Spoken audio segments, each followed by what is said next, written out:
December 6, 1972.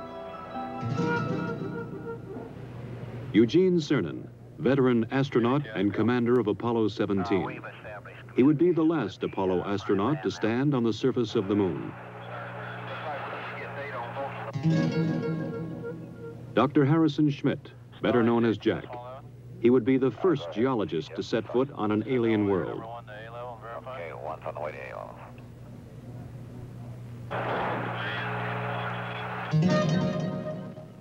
Ronald Evans, command module pilot.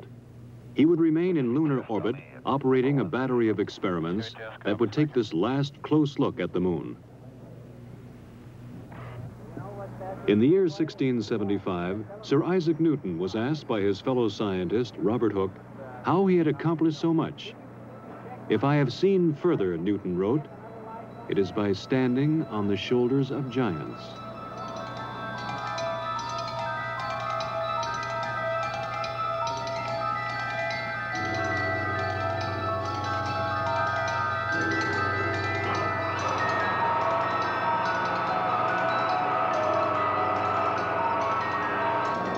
First-stage propellant tanks have been pressurized. The engines will build up to a thrust of 7.6 million pounds. T-minus 30 seconds. We have a cutoff. We have a cutoff at T-minus 30 seconds. This cutoff was automatic, done by the sequencer. One command, pressurized the S4B stage, was not given. And despite the fact that it was going to be done manually, the sequencer, in effect, said, I didn't tell you to do it, and therefore you can't be doing it. So at 30 seconds, it very properly stopped the operation. Most of the work was being done right off the firing room in the Launch Control Center at Kennedy. However, there was a great deal of support from the Marshall Space Flight Center, who had a comparable operational group working there with their contractors. So we concluded that we were safe, and we gave the word to jump route to one signal and proceed, which we did.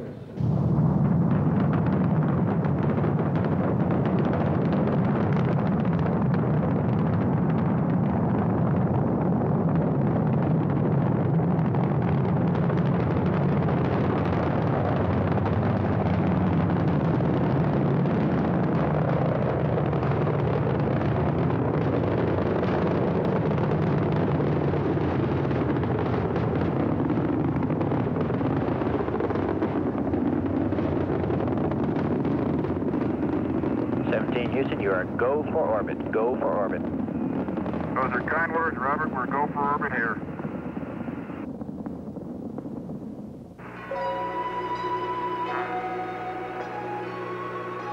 After checking out the spacecraft in Earth orbit, they burned out of orbit and headed toward the moon.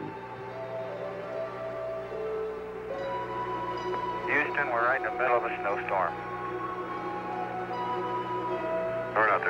Ron Evans, at the controls of the Command Module America, moved in to dock with the lunar module Challenger. They pulled Challenger free of the booster's third stage, then continued the 3-day coast to the moon. GNS, ATM, ECHO. Even as Cernan, Evans, and Schmitt headed toward the moon, directly below the Apollo 17 control room, Flight Director Don Putty ran his crew through a launch simulation for the first Skylab. As you're probably well aware, we are still working on other programs, Skylab being the prime effort starting in the spring of next year. We're also working on the cooperative mission with the Russians, which will take place in 1975. And of course, we've got quite a few of the flight control team as well as other center elements involved in the work on the shuttle. So it's the start of a new era, I hope. Skylab, of course, will fly in the spring of next year with 3 men going up and spending 28 days, and then 2 months later after they land, we'll put 3 men up for 56 days. They'll come down, and 30 days later, another 3 will go for 56 days. So a year of 73, calendar year, will certainly be a busy one from the standpoint of manned spaceflight. December 10th, 1972.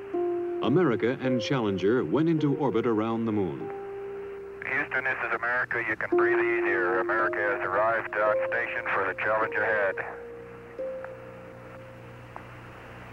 The next day, December 11th, Cernan and Schmidt entered the lunar module and undocked.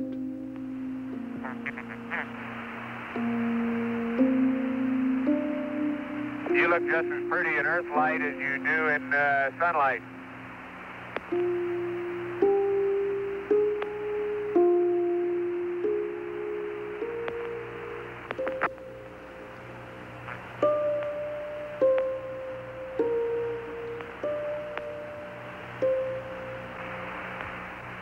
Roger, America.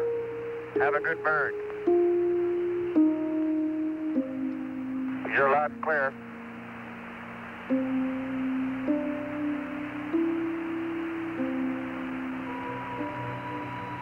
With the command module in the distance, they passed over their landing place, a valley in an area of the moon called Taurus Littrow. Here they hoped to find the youngest material yet sampled and direct evidence of lunar volcanoes.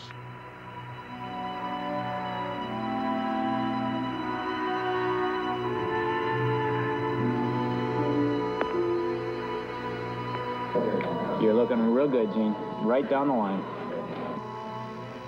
Oh, man, we're level with the top of the massif now. Okay, stand by for pitch over. Oh, are we coming in? Pitch over. There it is. Proceeded. And there it is, Houston. There's Camelot. Wide on target. I see it. We got them all. 42 degrees, 37 degrees, through 5,500. 53 degrees. Okay, I've got Jorge, I've got Poppy, I've got the triangle. That's 2,500 feet, 52 degrees. H-dot is good at 2,000. H-dot is good. Fuel is good. Going down at 10, cut the H-dot. The fuel's good. 110 feet, stand by for some dust. Little forward, G. Little forward a little. 90 feet. Little forward velocity. 80 feet. Going down at 3. Getting a little dust. Going down about 2. Very little dust. Very little dust. Stand by for touchdown. Stand by. 25 feet. Down at 2. Fuel's good. 20 feet. Going down at 2. 10 feet. 10 feet. Contact. Stop, push. Engine stop. Okay, Houston, the Challenger has landed. Roger, Challenger, that's super. Houston, you can tell America that Challenger is at Taurus Littrow. December 11th. Cernan, then Schmidt, left the lunar module to begin their first EVA. As I step off at the surface at Taurus Littrow, we'd like to dedicate the first steps of Apollo 17 to all those who made it possible. Their first job was to unload equipment, including their rover, the electric car in which they would drive to the exploration sites. That's beautiful.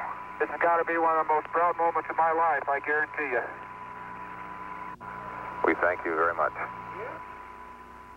As Cernan drove the equipment-laden rover, Schmidt carried the scientific experiments package called ALSEP. Hey, do you need me, Gene? Nope. I'm going to go deploy an ALSEP. Have at it.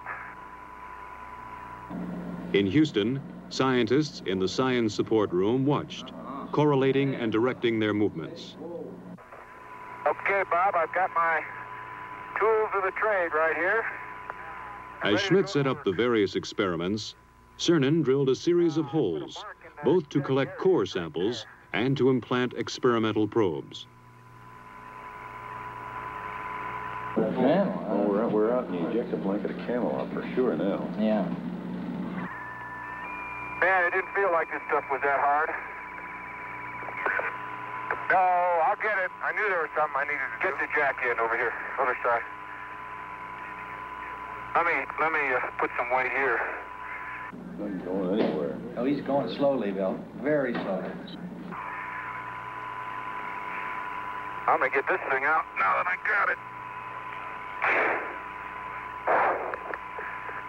Boys, You know, that's what you call getting down into your work.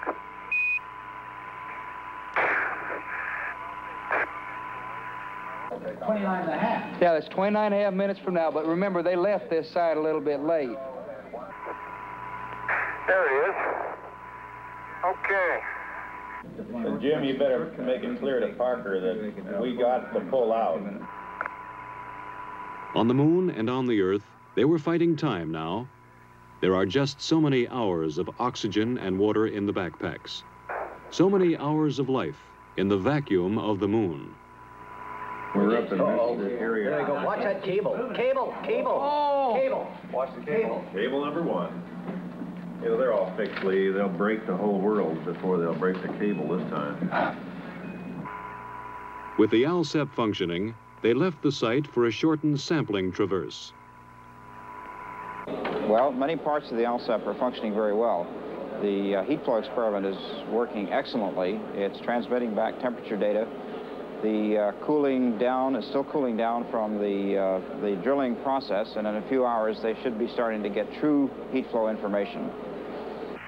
Let's see if I can't crack the corner and get that contact. See if I can't get her. Look at the boulders out there. Jesus. It was time to head back to the Challenger, activate experiments, and get back inside. Man. I was strolling on the moon one day in the merry, merry month of December. No, May's the month. May, that's right. May is the year of the month. As the astronauts rested, engineers in 2 nations were working out technical problems of the Apollo-Soyuz test program, the first joint Russian and American space mission.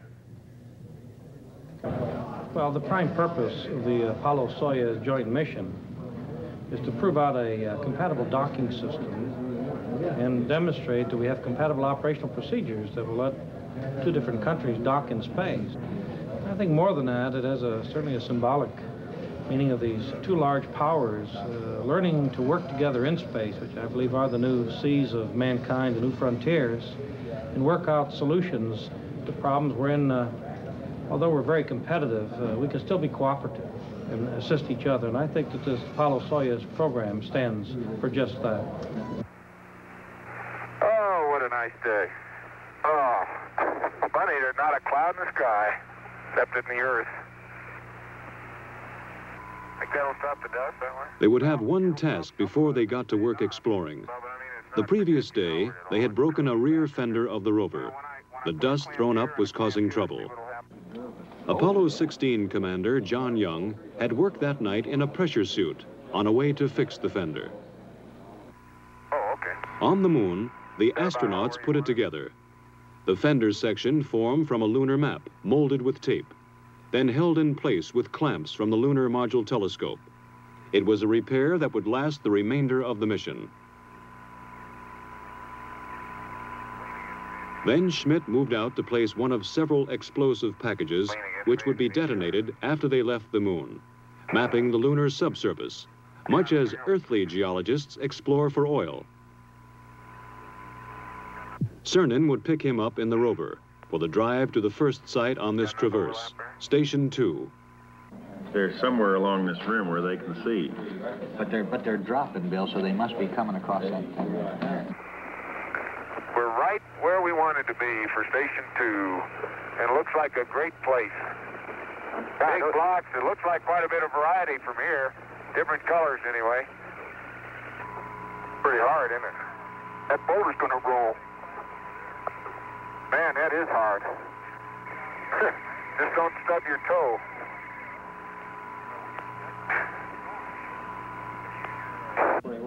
The foreground features are somewhat different, simply because they were farther up onto the hill, I think. But otherwise, that's remarkable. Pottery, it's obviously very cohesive because the bottom of the core is not smooth. It's very jaggedy and fragmental-like. Gene's finished with the core tube, then we should be able to go. If we get that all of that?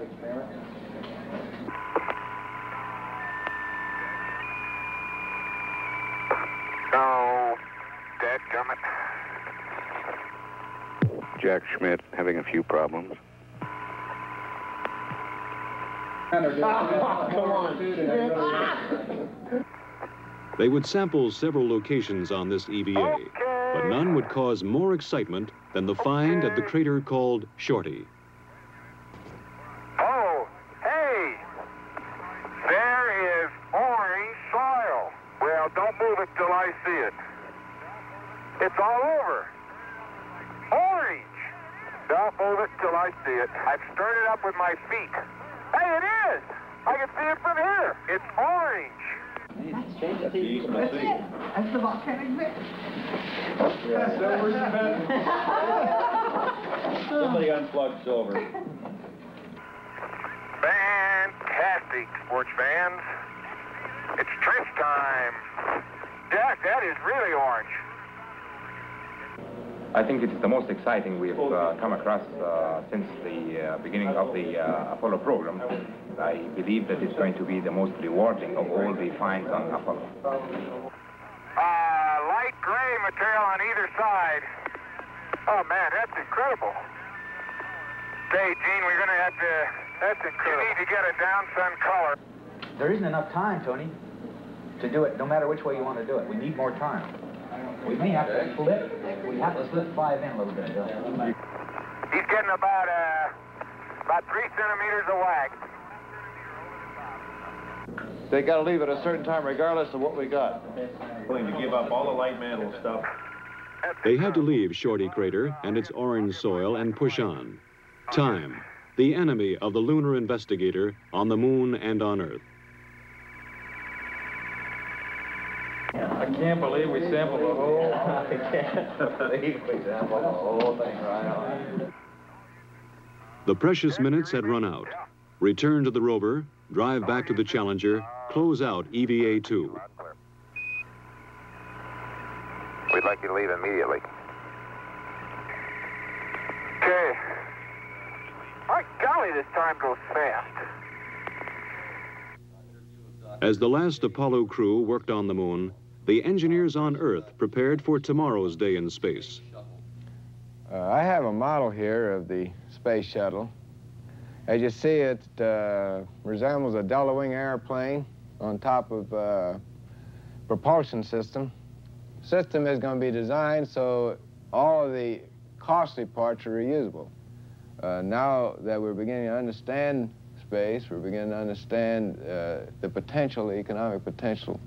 The need is to bring larger arrays of instrumentation up in space. The need to provide man with a real capability to work up in space. Okay, Bob, I'm on the pad, and it's about 4:30 a Wednesday afternoon as I step out onto the plains of Torres Littoral. Beautiful valley. December 13th. Yesterday, they had explored the south end of the valley. Today, they would go north. Yeah, well, let's ask for an extension. Hey, Jip, this is the last time for you to really go to bat for us, Jip. We know you'll do it for us. Send an extension for that L7. Yeah. Holy smoly! Why are we on a slope? You okay? Man, that's rough country in there, isn't it? Well, you're looking across Henry. Yeah. And let me see what it is. Apollo science will continue, and I'm sure you might say the mysteries will continue to come out for many years to come. But of this I'm sure. Man has learned that space is his to explore, and man will return to space to explore, to the moon and beyond.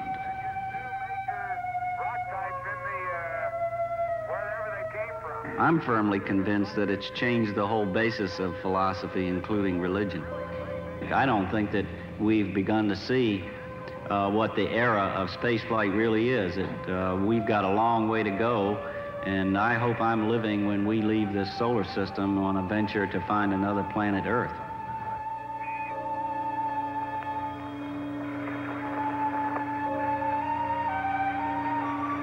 You know, Jack, when we finish with Station 8, we will have covered this whole valley from corner to corner.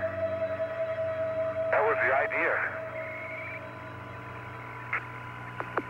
Once more it was time. Gene Cernan and Jack Schmitt returned to the rover to drive back to Challenger. But before they left the surface of the moon, there would be a brief ceremony. It's a rock composed of many fragments of many sizes and many shapes.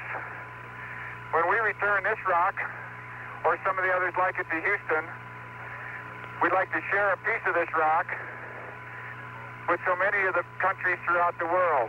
We hope that this will be a symbol of what our feelings are, what the feelings of the Apollo program are, and a symbol of mankind that we can live in peace and harmony in the future.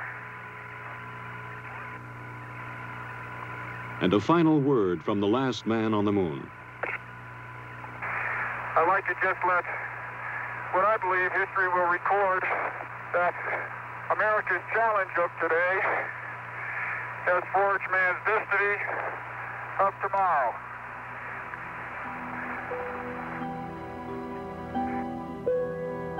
While Cernan and Schmitt closed out the last moonwalk and prepared for tomorrow's liftoff, Ron Evans worked on in orbit. Photograph, observe, describe. Keep operating the cameras and experiments in the Science Experiments Bay. In orbit, as on the surface, the seconds are precious. Possibility at this stage. How is the experiment working now, mechanically? Working extremely well. We're looking for subsurface geologic structure in the broad sense, layering, for example. This is the infrared scanning radiometer. What does that do? The radiometer measures the temperature of the moon and makes an accurate map of the temperature beneath the spacecraft. It is working with tremendous success. One other thing, how is the experiment working mechanically as far as the man and the machine? The experiment itself, the hardware is working perfectly, precisely the way it was supposed to work. Everything is functioned properly. An important part of the experiment is it requires the man to operate it. 99, proceeded, 3, 2, 1, ignition. Right our way, Houston. Vector good. Ag thought. Good over. Roger, you have good thrust.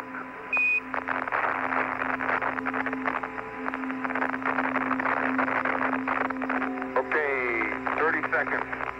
308 your number. Okay, coming through 1,500 feet, and H-dot looks good. On the descent stage of Challenger, forever on the moon, they left a plaque reading, "Here man completed his first explorations of the moon, December 1972 AD. May the spirit of peace in which we came be reflected in the lives of all mankind." One revolution later, Cernan and Schmitt caught up with Evans and prepared for docking. Good to see you. Good to have you all back up here. It's been a good trip. Man, that Challenger's a beautiful vehicle. You betcha. December 16th. Burn out of lunar orbit and head home to Earth.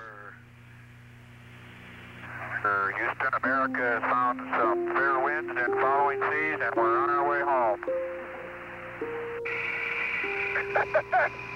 Hey, this is great. Talk about being a spaceman. This is it. December 17th, 170,000 miles from Earth.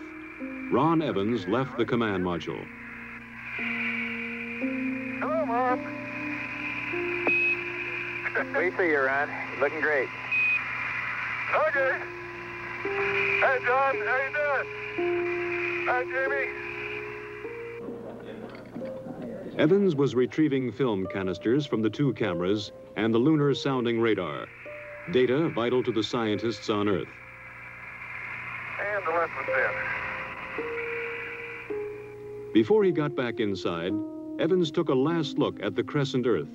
In 2 more days, they would be home. December 19th. They rode inside a 5,000-degree fireball through the atmosphere of Earth. Stowed in the spacecraft, almost 250 pounds of the moon.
This closes a golden chapter in the age of space exploration. In a way, it brings a close to what has been a very romantic era in space exploration. But, and I want to make this very strong, the book is still being written.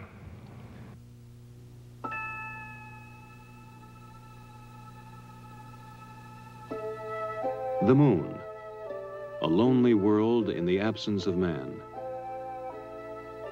But here we have left our mark, a signature attesting a legacy to future generations. We stood on the shoulders of giants and touched the moon.